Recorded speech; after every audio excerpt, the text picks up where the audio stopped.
Quiz da Previdência. As orientações jurídicas previdenciárias com a doutora Maria Fernanda Forte Mascaro do Pinho. Realização: Mascaro e Pinho e Ambrósio Advocacia.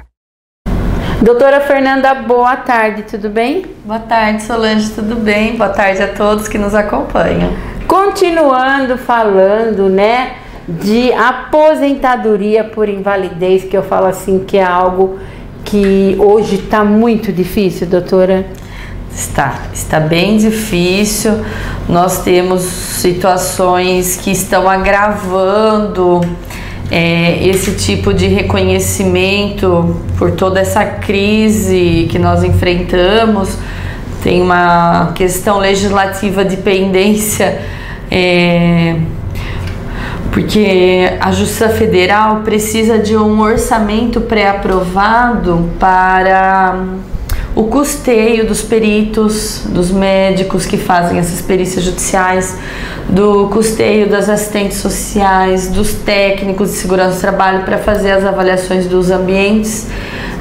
Em 2019 foi promulgada a lei dando o orçamento por 2 anos através do Conselho da Justiça Federal. E chegou-se em setembro deste ano, não foi-se aprovada a nova lei, sendo que tem um projeto de lei desde o ano passado em tramitação. Então, nós estamos agora com esse problema institucional, que a Justiça Federal está sem orçamento para pagar os peritos. Então, nós estamos com uma problemática dentro da Justiça Federal com relação a esses reconhecimentos das incapacidades, bem num ano que o INSS já fez 3 pente finos de revisão dos benefícios por incapacidade. Então, assim, é realmente de se chocar e ficar assim, boquiaberto. Porque, doutora, se não está pagando os peritos, também não está concedendo a aposentadoria por invalidez. Os processos não estão andando, Porque se não tem orçamento, que perito que vai se dispor à justiça para ir lá, perder suas horas de trabalho, responder os questionamentos das partes? Sim, se não está recebendo. Então, os processos estão aí... Isso que eu ia falar, muitos processos? Muitos processos. Mesmo num levantamento que nós fizemos recente aqui em Jaú, tem milhares de processos parados aguardando este orçamento. Já é uma situação bastante complicada quando nós tratamos de aposentadoria por invalidez, reconhecimento desta incapacidade permanente para o trabalho, pois muitos fatores devem ser levados em consideração ao considerar e reconhecer alguém incapaz para o trabalho. Não só a doença, não só a repercussão funcional que essa doença causa, mas tudo isso tem que ser melhor avaliado pelo INSS, pelos julgadores. Então, no momento, os juízes, o INSS tá de mãos atadas? Como que tá? O INSS tem os seus peritos. Então, na fase administrativa, está ocorrendo os agendamentos das perícias, estão sendo feitas as perícias. Mas lentamente. Não, tá normalizado na parte administrativa, mas se seu benefício é negado pelo INSS, você tem que passar pelo perito. Tem que passar pelo perito judicial, que aí está sem orçamento para pagar eles. E na maioria passa por ele. Nós sabemos que assim, a demanda de ações previdenciárias envolvendo incapacidade para o trabalho é muito alta. Acredito que seja o maior contingente da Justiça Federal sejam ações previdenciárias de benefícios por incapacidade, ou mesmo os benefícios assistenciais, que também dependem dessas perícias.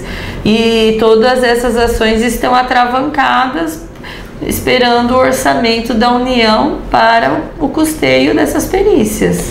E a pessoa que é aposentada por invalidez acaba não...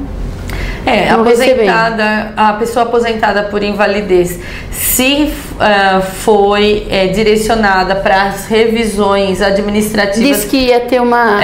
Esse ano fizeram 3 já.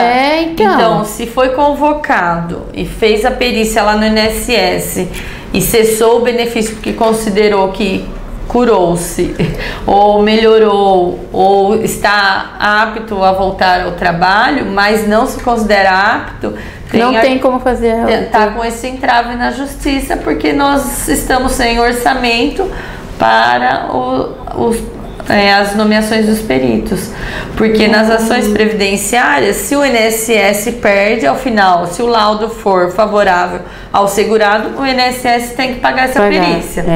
Mas se o laudo for desfavorável, normalmente essas ações previdenciárias por doença, há reconhecimento dos benefícios da justiça gratuita, porque a pessoa está sem renda, porque teve seu benefício cessado. Então fica isento dos pagamentos dessas despesas processuais. Em razão desse reconhecimento dos benefícios da justiça gratuita, quem deve arcar com essas despesas dos honorários de peritos é a Justiça Federal ou a União. Só que tudo isso depende de lei orçamentária para dizer da onde que vai vir esses recursos. E essa lei não saiu do papel ainda esse ano.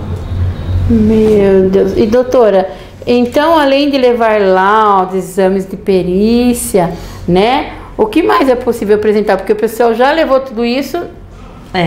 Então, nós tivemos recentemente uma decisão da Turma Nacional de Uniformizações tratando desse tema, porque é muito recorrente essas ações que fica discutindo que aquela doença realmente é incapacitante, por mais que o perito reconheça que a doença causa incapacidade parcial e permanente. Isso aí seria o enquadramento para auxílio doença, que é o benefício por incapacidade temporária.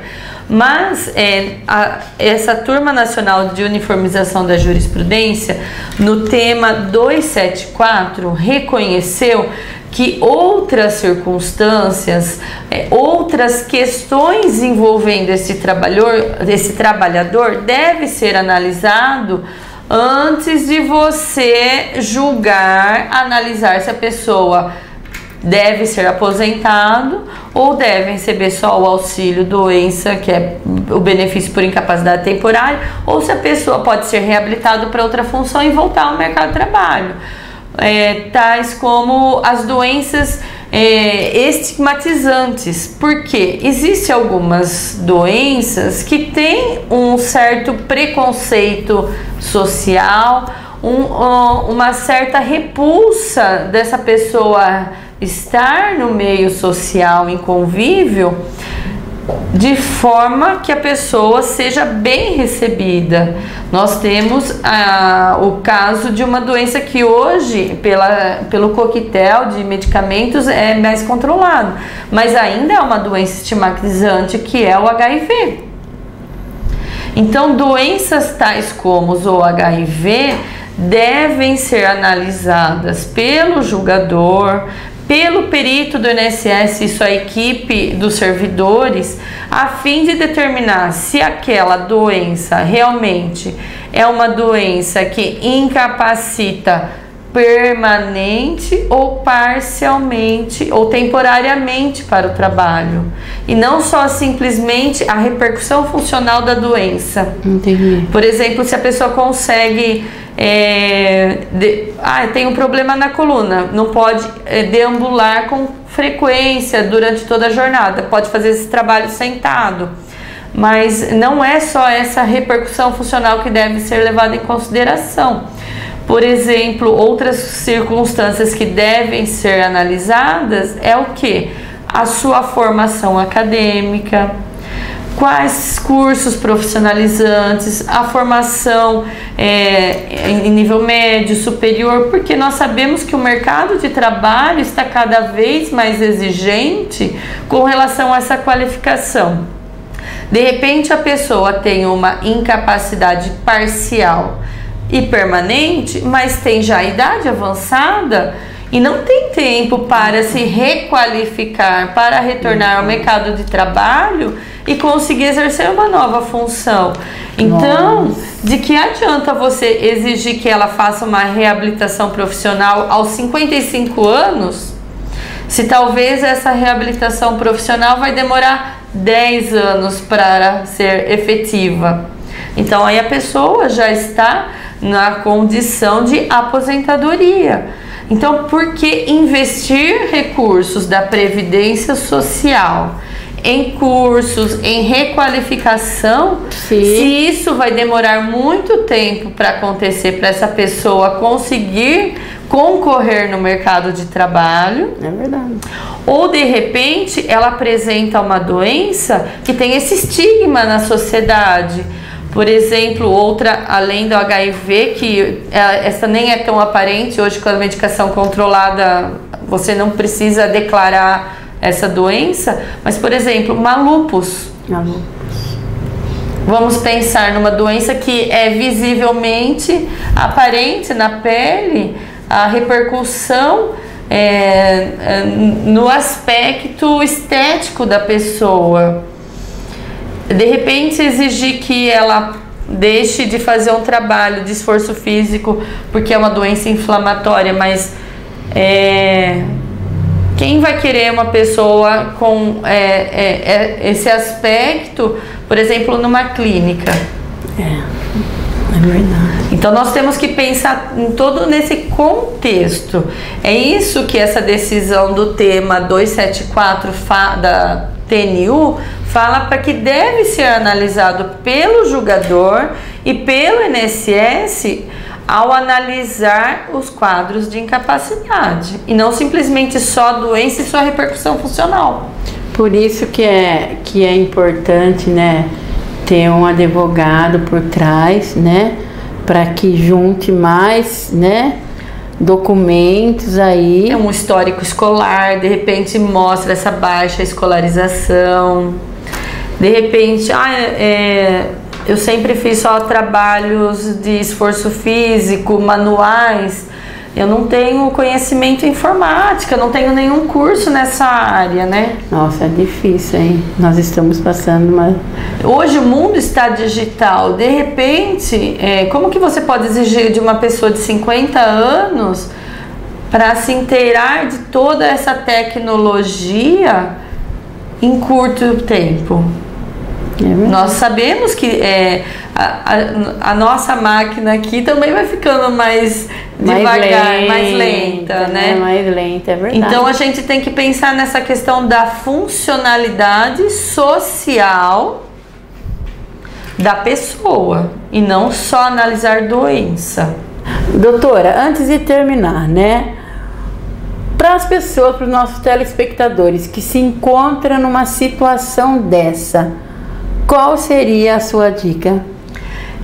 De reunir todo esse histórico social, escolar, as dificuldades de enfrentamento para requalificação, o tempo que está em benefício, que talvez tenha retirado a possibilidade de concorrer no mercado.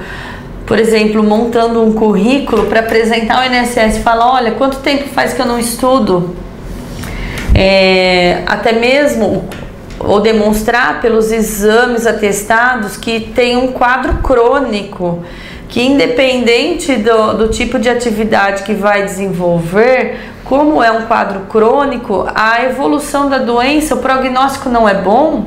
Então tentar demonstrar que somente o afastamento da atividade habitual, das suas funções laborativas, é que vai dar um mínimo de dignidade para o tratamento e para prosseguir com um rendimento suficiente para se manter. Então, fazer todo esse levantamento social, esse seu histórico, a fim de demonstrar as dificuldades e os entraves que iria enfrentar nesse mercado de trabalho concorrido, que exige uma qualificação cada vez maior das pessoas, e talvez o quadro crônico que apresenta vai lhe impedir de conseguir essa sua requalificação. Então não pode, assim, se o INSS recusou, não pode cruzar os braços e ficar, né? Tem que ir atrás, tem que procurar, não é verdade?